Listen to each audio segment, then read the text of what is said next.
The archive chamber smelled of dust and old metal, a scent that Catherine Voss had grown to love over her 15 cycles as a xenarchaeologist. Ran her three-fingered hand across the ancient data core, feeling the strange warmth that still pulsed within it after who knew how many thousands of years.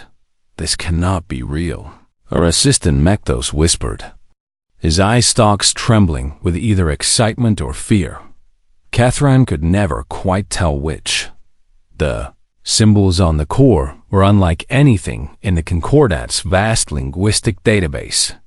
Yet somehow they felt familiar, as if they were calling to something deep in her genetic memory. Catherine had spent her entire career chasing shadows and myths, much to the disappointment of her clutch mother, who had wanted her to pursue a respectable career in resource management. But this was different. The data core had been discovered 3 days ago on Threshold 7, a barren world at the very edge of Concordat space, buried beneath 2 kilometers of ice and rock when they had first powered it up.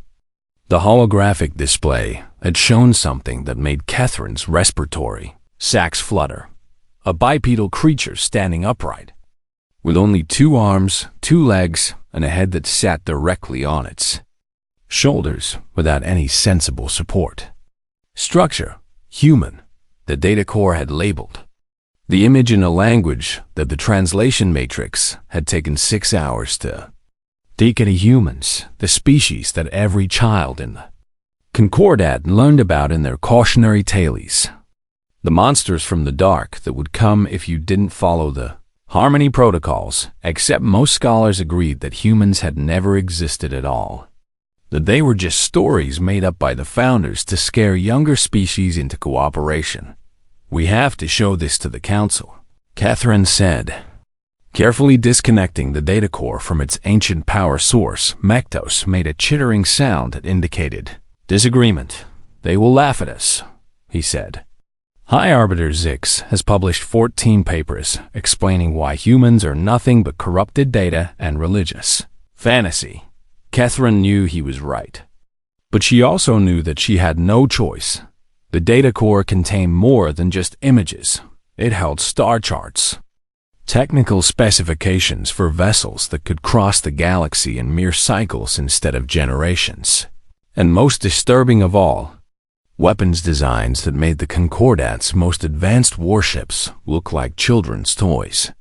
The council chamber was vast and circular, with seats arranged in ascending rings for all 847 member species of the Galactic Concordatathrons stood in the center, feeling very small and very foolish as hundreds of eyes, sensors, and perception organs focused on her.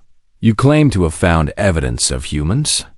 High Arbiter Zix asked, his voice carrying the deep harmonics of his species.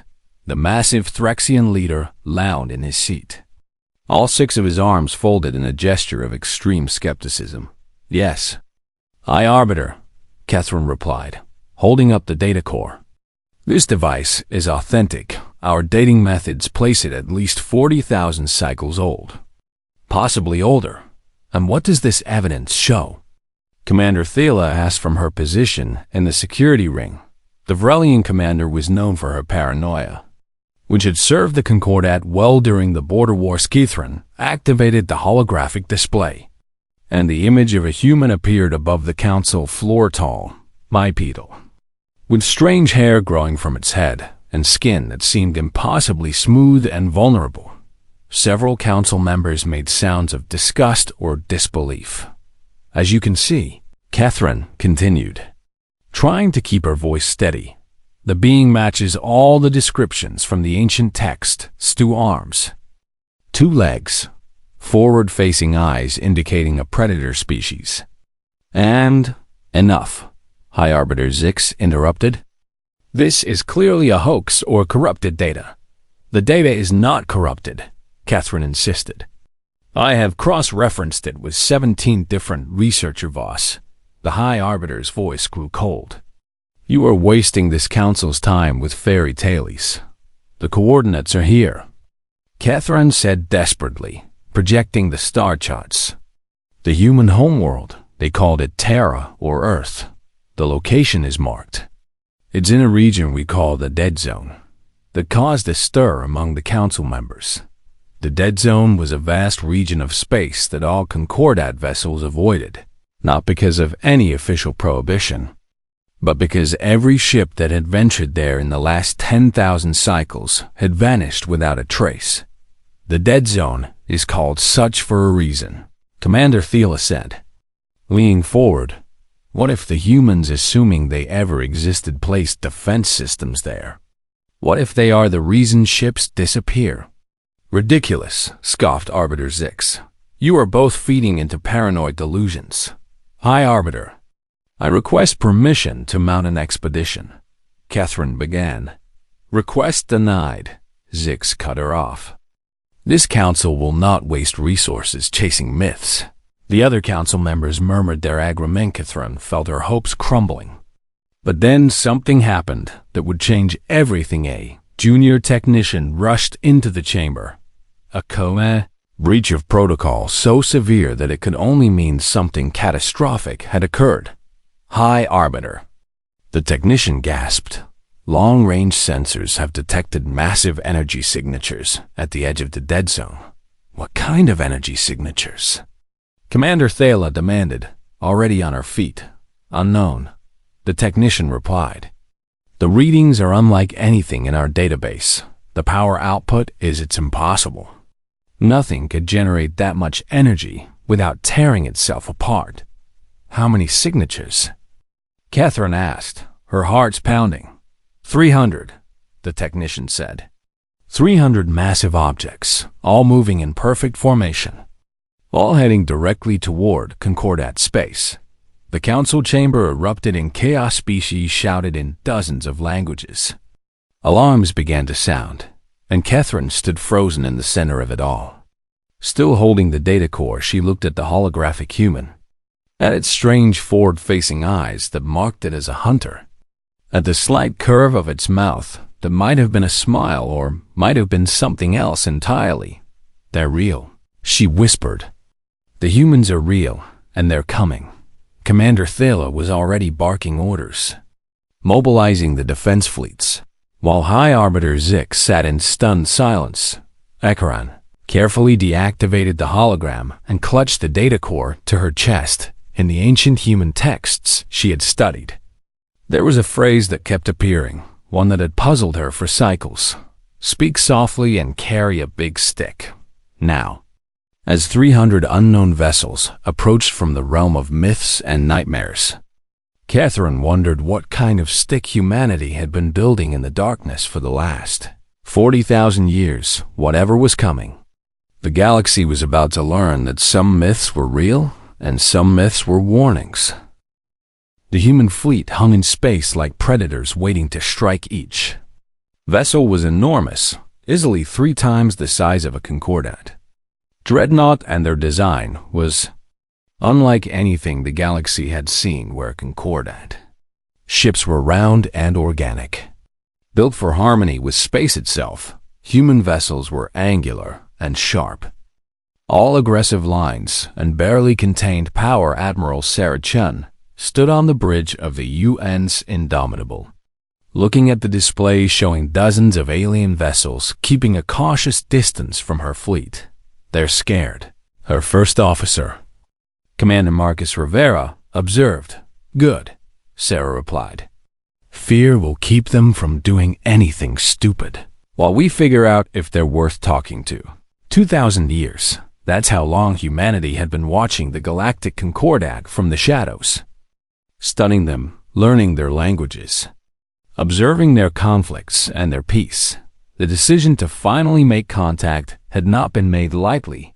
The Earth Alliance Council had debated for 50 years before authorizing this mission, and even then it had been a close vote. Incoming transmission, the communications officer announced. Multiple frequencies, multiple languages. I think they're trying to find one we understand. Sarah smiled slightly. Put them through. And let's not make them work too hard. Respond in their primary diplomatic language. The view screen flickered to life. showing what Sarah's briefings had identified as a Threxian High Arbiter Zix himself. The massive alien looked uncertain, which was apparently unusual for his species, unknown vessels. Zix's voice came through the translation system. You have entered Galactic Concordat space. Identify yourselves and state your intentions. Sarah stepped forward, very aware that this moment would be studied by historians for millennia. High Arbiter Zix, she said in perfect Concordat standard. I am Admiral Sarah Chun of the United Nations Stellar Fleet. Representing humanity and the world we call Earth, we come in peace, seeking dialogue and friendship. The silence that followed lasted exactly 17 seconds. Sarah had expected that. The briefing materials had warned her that the Concordat valued careful consideration before speaking humanity. Zix finally said, the humans from the ancient texts? But those of you cannot be real? Sarah finished for him. Yes, High Arbiter, we are very real.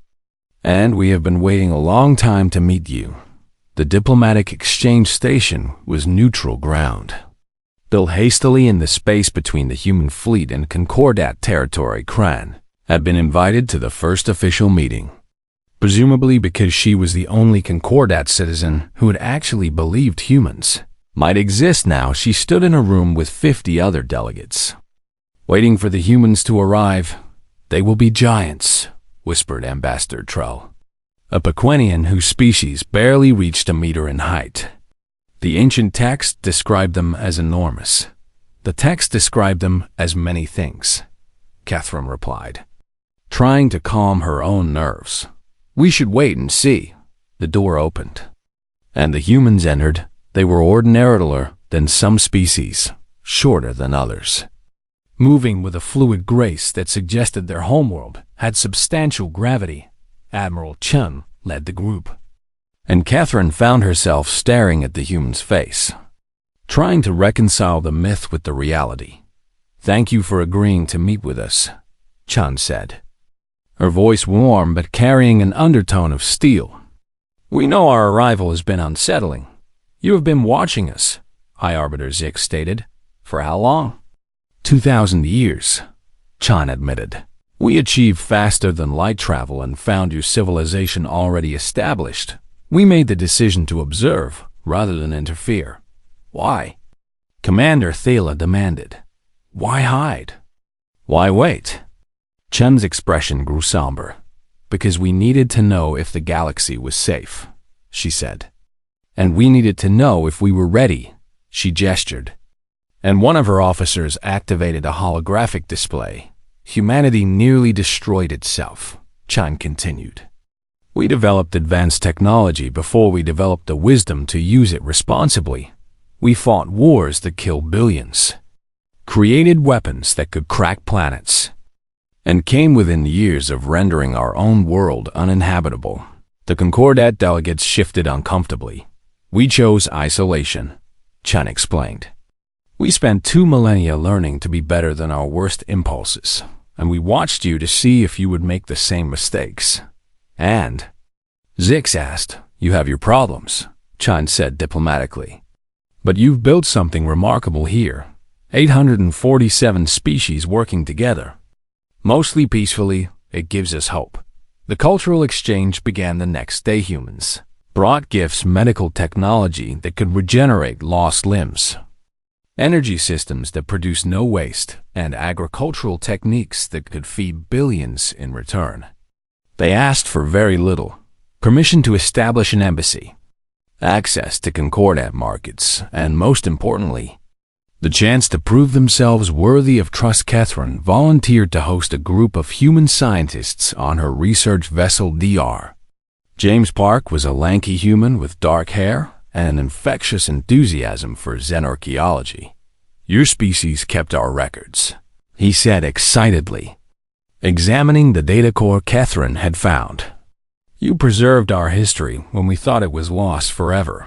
We thought you were a myth, Catherine admitted. We were.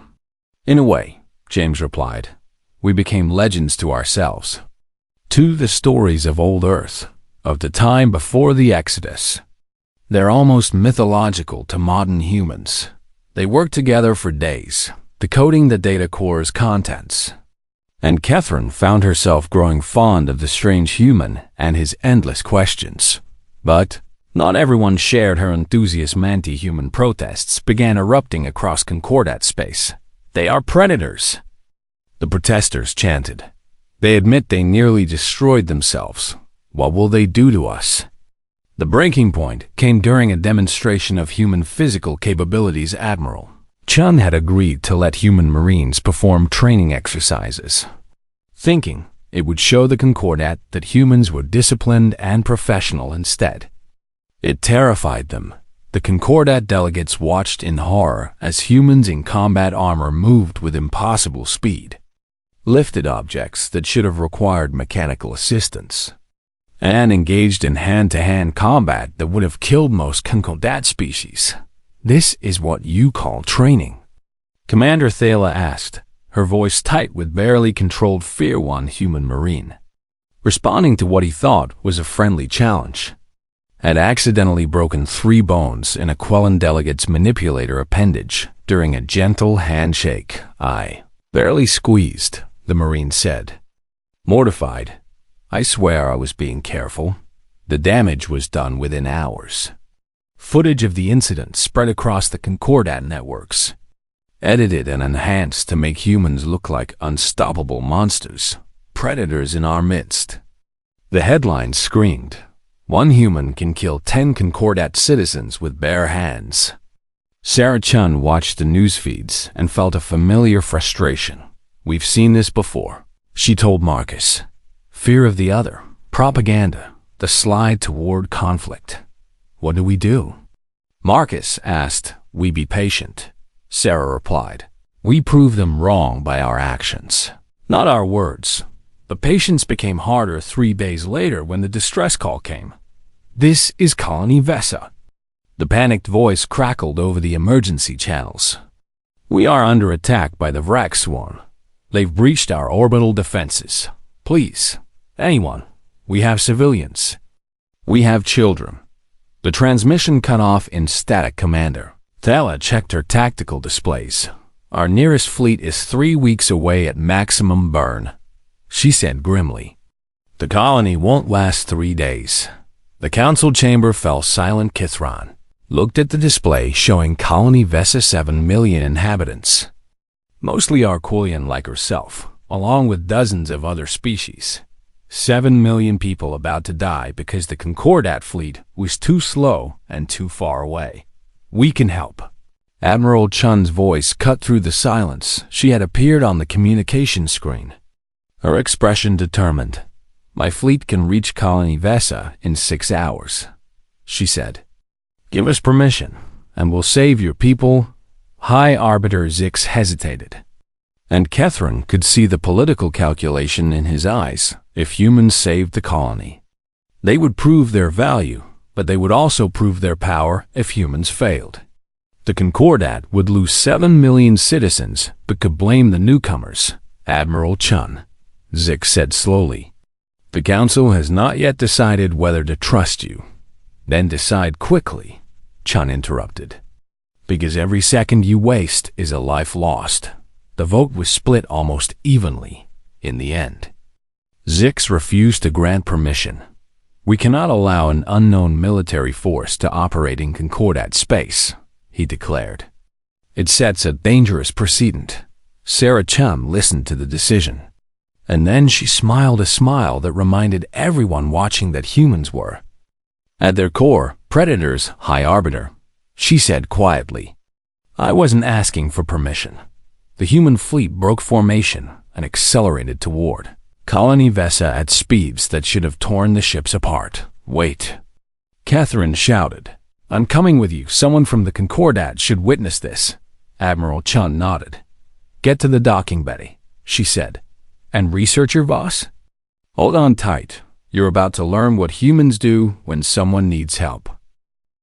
The Vrak swarm descended on Colony Vesa like locusts from Nightmare. Ekathrim watched from the bridge of the UN's Indomitable, her respiratory sacs working overtime as she tried to process what she was Seeing thousands of organic ships, if they could be called ships, swarmed around the colony's orbital platforms, tearing through shields and hull plating with disturbing efficiency. The wracks themselves were a mystery to the Concordat. They appeared every few decades, devoured everything in their path, and then vanished back into dark space. 5 hours and 43 minutes, Admiral Chun said calmly. Checking her chronometer, "We made good time." Catherine stared at her. The colony was dying before their eyes, and the humans seemed as relaxed as if she were observing a training exercise. "Tactical," Chun said.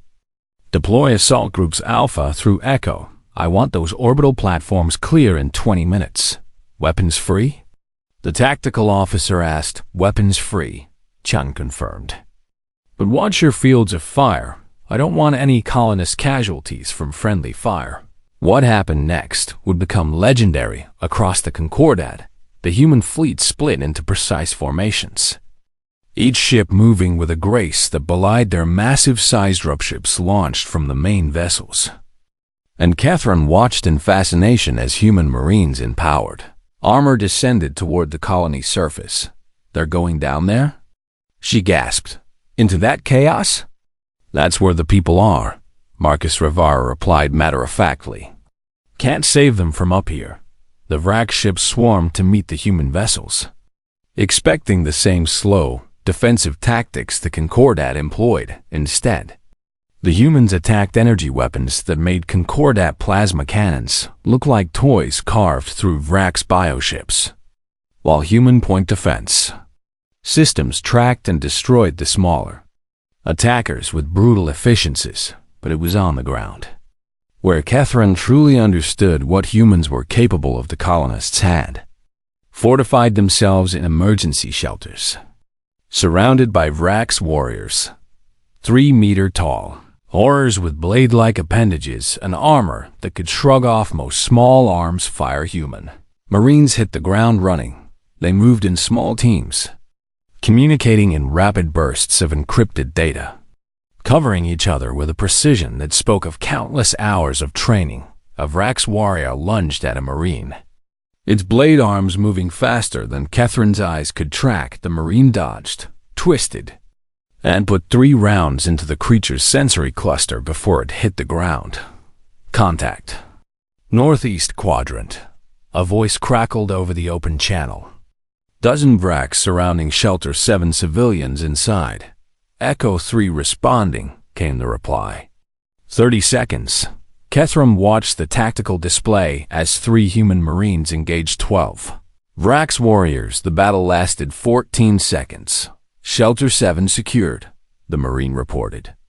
"Extracting civilians now. We've got wounded. Requesting medical." Across the colony, the same scene repeated itself. Humans moved like a coordinated organism, each squad supporting the others, adapting to wrack's tactics in real time, where the Concordat would have retreated and regrouped. Humans pressed forward, where the Concordat would have called for reinforcements. Humans made do with what they had in 6 hours. The battle was over. The wracks, faced with an enemy they couldn't overwhelm or outfight, retreated back into dark space. Colony Vesa was saved. The cost: 317 colonist casualties, mostly from the initial attack before humans arrived. Human casualties: 14 wounded, 0 dead. "How?" Catherine whispered, staring at the after-action reports. "Practice," Marcus said grimly. "We've had a lot of practice being good at violence." The footage spread across the Concordat networks faster than light. Itself humans in powered armor carrying wounded Arquillians to safety, humans holding perimeters while colonists evacuated, humans rendering first aid with a gentleness that seemed impossible from warriors who had just killed thousands of wracks. The colonists of Vesa became humanity's most vocal supporters. "They saved us," an Arquillian child said in an interview that went viral. "The council said no, but the humans came anyway. But for every supporter, there were those who grew more afraid. You see how they fight?" The protesters cried. They killed Vrax with their bare hands. What happens when they turn that violence on us?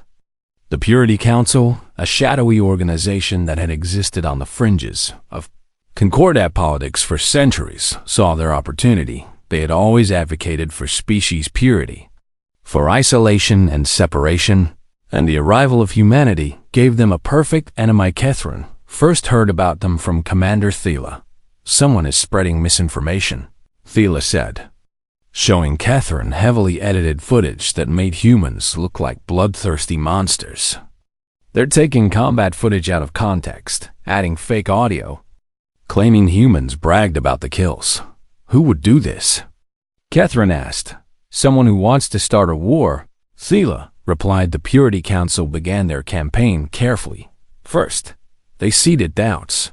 Why did humans hide for 2,000 years? What were they really doing? They admit they nearly destroyed themselves. What if they're still unstable? They saved Colony Vesa, but at what cost? Now we're in their debt. Then came the forged evidence, ancient records, that suggested humans had visited the galaxy before, 50,000 years ago, and had destroyed 3 civilizations before disappearing. The records were sophisticated fakes. But the average Concordat citizen couldn't tell the difference. High Arbiter Zix tried to counter the propaganda, but the damage was spreading faster than he could contain it. Catherine spent her days working with James Park, trying to understand humanity's true history. These records are false, James said, examining the ancient data cores the Purity Council had released. We've never been to half these systems. The stellar positions are wrong for any time in the last 100,000 years. Then why do they exist? Catherine asked. Someone made them, James replied. Recently, whoever did this is good. But they made mistakes. They presented their findings to Commander Thela, who was becoming increasingly concerned about anti-human violence. There had been incidents, human civilians harassed in Concordat stations, human ships denied docking privileges, even a few physical attacks. Admiral Chun had ordered all human personnel to remain on their ships unless absolutely necessary. We're not giving them any excuse, she told her crew. We prove ourselves through restraint. But the Purity Council wasn't interested in proof. They had a larger Plankathran discovered it by accident. Following a data trail while researching the fake records there, buried in encrypted communications, was the truth. They're planning to assassinate human leadership, she told Thela, her voice shaking. During the upcoming peace summit, they want to make it look like the Vrax did it. Why? Thela demanded to start a war, Catherine explained. If humans retaliate against the Concordat, it proves they're monsters. If they do nothing, it proves they're weak. Either way, the Purity Council wins. Thela immediately brought the information to High Arbiter Zix. We need to cancel the summit, she insisted. We cannot, Zix replied heavily. If we cancel now, it looks like we don't trust the humans. The Purity Council wins anyway. Then we increase security. And if there's an attack despite our precautions, we look incompetent, Zix interrupted. No, we proceed. But we position assets to respond quickly. Catherine volunteered to warn the humans herself. Admiral Chun listened to her explanation without interrupting, her face unreadable. How many attackers? She asked when Catherine finished. Unknown, Catherine admitted. But they've recruited from multiple species. Some are former military. Chun nodded slowly. Thank you for the warning, Researcher Voss, she said. I appreciate your courage in bringing this to us. You're still going to attend the summit? Catherine asked, shocked. Of course, Chun replied. If we hide from threats, we're not fit to be anyone's allies.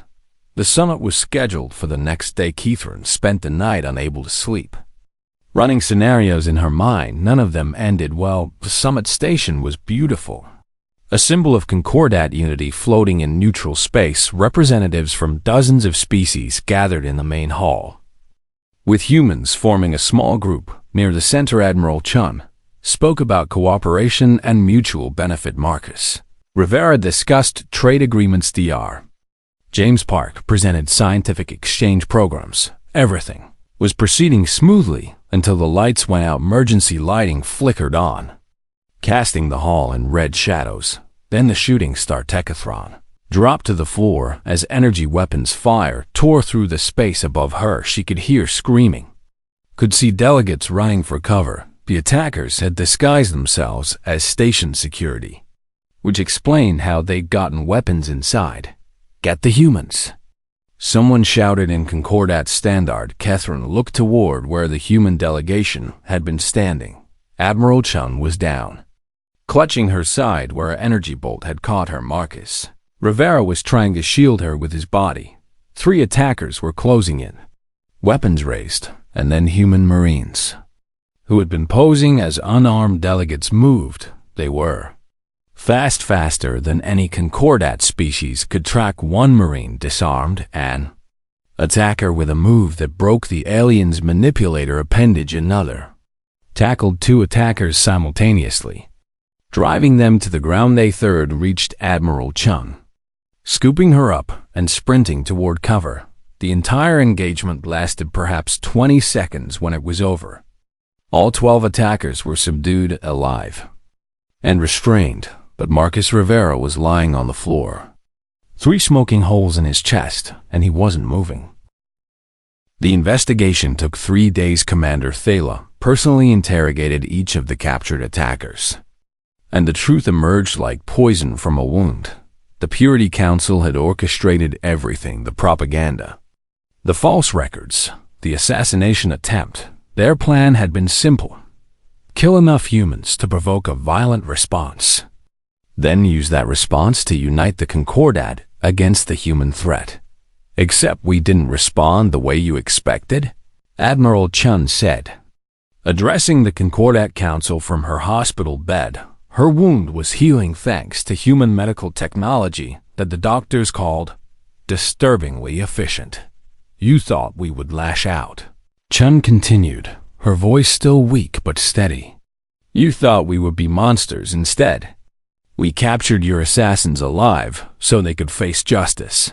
High Arbiter Zix looked older than Catherine had ever seen him. "Admiral Chun," he said heavily, "on behalf of the Concordat, I offer our deepest apologies. This attack does not represent—" "I know it doesn't," Chun interrupted gently. "I've read enough history, both ours and yours, to know that every society has its extremists." She paused, taking a breath that clearly caused her pain. "What matters is what you do about them." She said the Purity Council members were already in custody, their networks being dismantled across Concordat space. But Chun wasn't satisfied with just arrests. "I want to show you something," she told Zix. "Something we've never shown anyone outside of human space researcher Voss.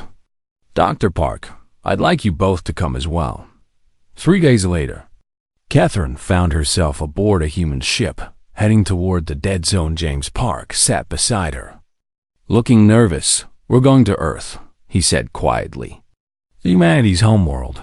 Only a few thousand non-humans have ever been invited." "Why me?" Catherine asked. "Because you believed in us when no one else did," James replied. "And because the Admiral thinks you deserve to understand the truth."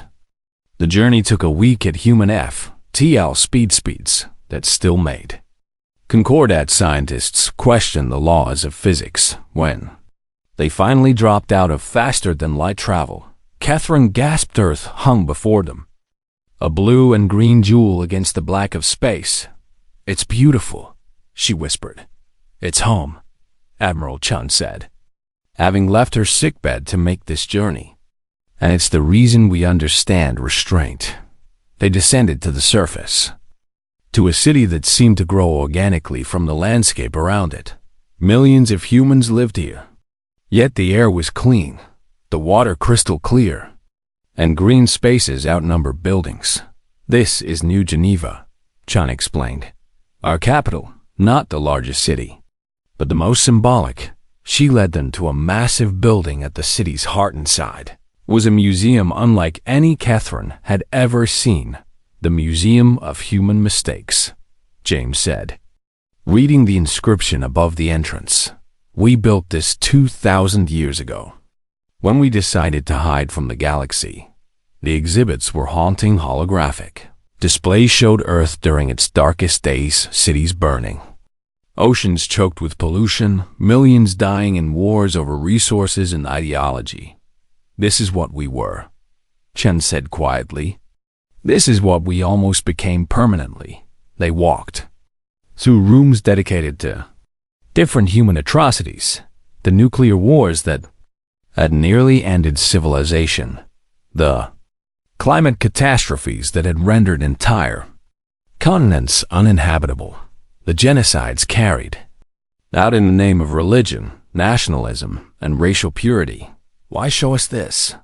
High Arbiter Zix asked, clearly disturbed. Because you need to understand, Chen replied. When the Purity Council said humans were dangerous, they weren't entirely wrong.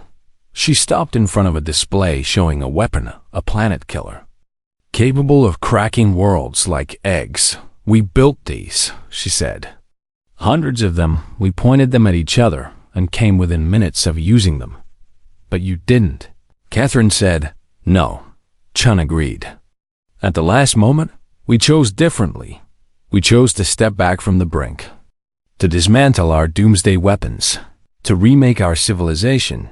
She looked at each of them in turn. It took us 500 years, she said. 500 years of hard work, of confronting our worst impulses, of choosing to be better. And then you hid, Zix said. Yes, Chung confirmed. Because we needed to know if we could maintain it, if our reforms were real or just a temporary peace, before we destroyed ourselves. 2,000 years seems excessive. Zix observed. Chun smiled sadly. We watched the Concordat because we saw ourselves in you, she explained. 847 species trying to work together, sometimes succeeding, sometimes failing. You reminded us that civilization is a choice you have to make every day. They walked through more exhibits, seeing humanity's slow climb back from the brink, the development of clean energy, the restoration of Earth's ecosystems, the spread of democracy and individual rights. We're not perfect, James added. We still have conflicts, still argue, still make mistakes, but we're better than we were. The final room of the museum took Catherine's breath away. It was a memorial wall, stretching hundreds of meters in every direction. On it were carved billions of names. Everyone who died in humanity's wars and disasters, Chun said softly. Every victim of our violence and stupidity, we remember them all. This is why we showed restraint at the summit, she continued. This is why we captured the attackers instead of killing them, because Marcus would have wanted it that way. And because we refused to become the monsters we used to be. Catherine felt tears running down her face. She had spent her life studying myths and legends, never imagining that the truth would be so much more profound. The news of Earth spread across the Concordat networks at first. There was fear. Humans had nearly destroyed themselves, had built weapons that could crack planets, but then the narrative shifted. Here was a species that had faced their own darkness and chosen light. Here was a civilization that had almost died from violence and instead built museums to remember their victims. Here was hope that anyone could change, could be better. The public opinion shifted slowly at first, then faster. If humans can overcome their nature, people asked, what does that say about the rest of us? The Purity Council's propaganda began to look hollow in comparison. Yes, humans were capable of great violence, but they were also capable of great restraint. Yes, humans had nearly destroyed themselves, but they had chosen not to. The trials of the Purity Council members became a galactic sensation. Admiral Chun testified, speaking about mercy and justice. These individuals attacked us, she said. Killed Commander Rivera, tried to start a war by human law. Many of them could face execution. The courtroom fell silent. But we're not asking for execution, Chun continued. We're asking for rehabilitation. We want them to understand why they were wrong. To have the chance to become better. Why? The prosecutor asked. Because that's what we would want for ourselves. Chun replied simply. The verdicts came down. Guilty on all counts. But with sentences focused on rehabilitation rather than pure punishment. The purity. Council's leaders would spend decades in counseling, education, and community service. Some in the Concordat called it too lenient. Others called it revolutionary. Ithran thought it was the most human thing she'd ever witnessed.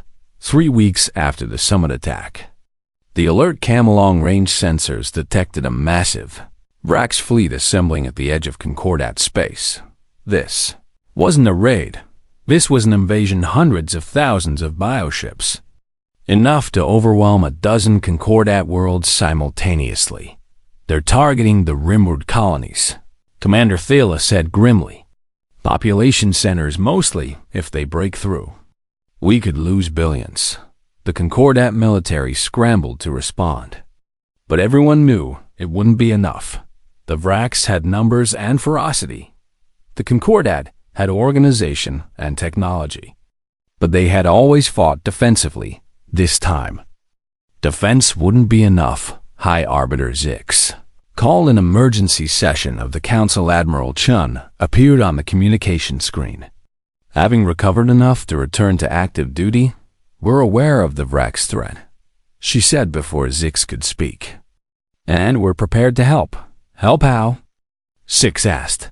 The full might of the human fleet, Chun replied. 300 warships, 10,000 marines, and every technological advantage we've developed in 2,000 years of isolation. The council chamber erupted in debate. This is exactly what the Purity Council warned us about. Someone shouted, if we let humans fight for us, we become dependent on them. Better dependent than dead, another counselor countered. What do you want in return? Zix asked Chun directly. The question hung in the air. This was the moment humans could ask for almost anything. Territory, resources, political power. Admiral Chun smiled. Nothing you wouldn't give to any other ally, she said. Just a chance to prove that we're worth your trust. The vote was closer than it should have been. Fear and pride warred with necessity and hope in the end. Necessity won. Admiral Chun, High Arbiter Zix said formally. The Concordat accepts your offer of alliance. Good, Chun replied. Because the Vrax will reach the first colony in 48 hours. And we have a lot of work to do. She leaned forward. And Catherine saw in her eyes the same determination that had saved Colony Vesa. Judge us not by our weapons, Chun said, but by who we choose to defend. The human fleet began to move, and Catherine felt a strange mixture of fear and hope. Humanity had shown the galaxy their past. Now they would show the galaxy their future, and the Vrax were about to learn why some myths were warnings.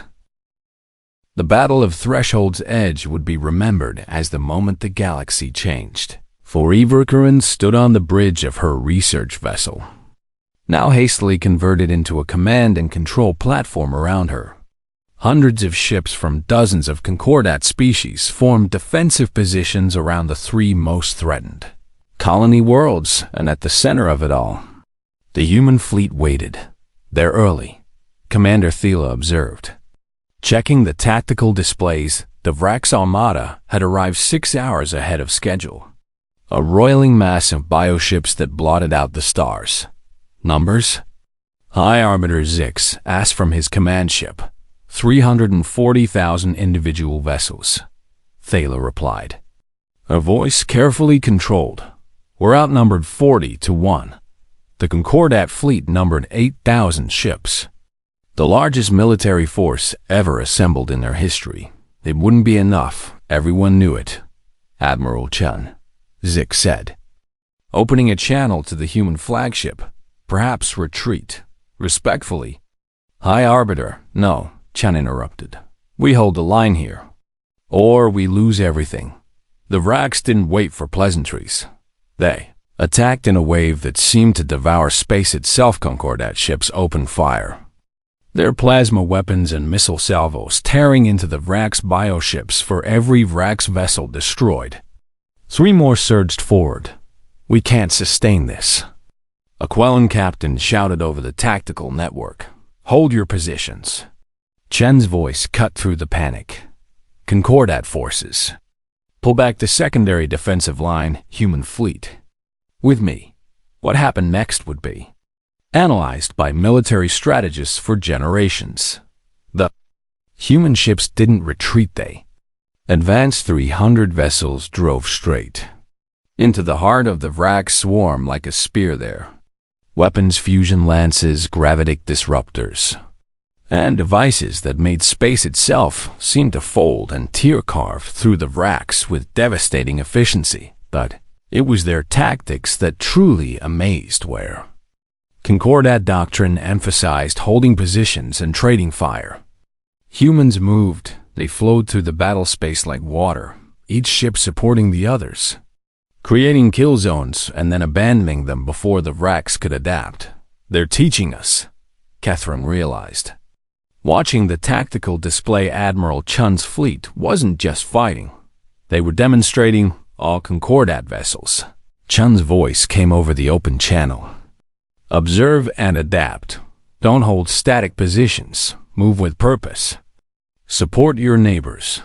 A human destroyer would dart into the Vrax formation, draw their attention, then dance away while Concordat cruisers fired into the exposed flanks. Human point defense systems would clear space around struggling Concordat frigates, giving them time to repair shields.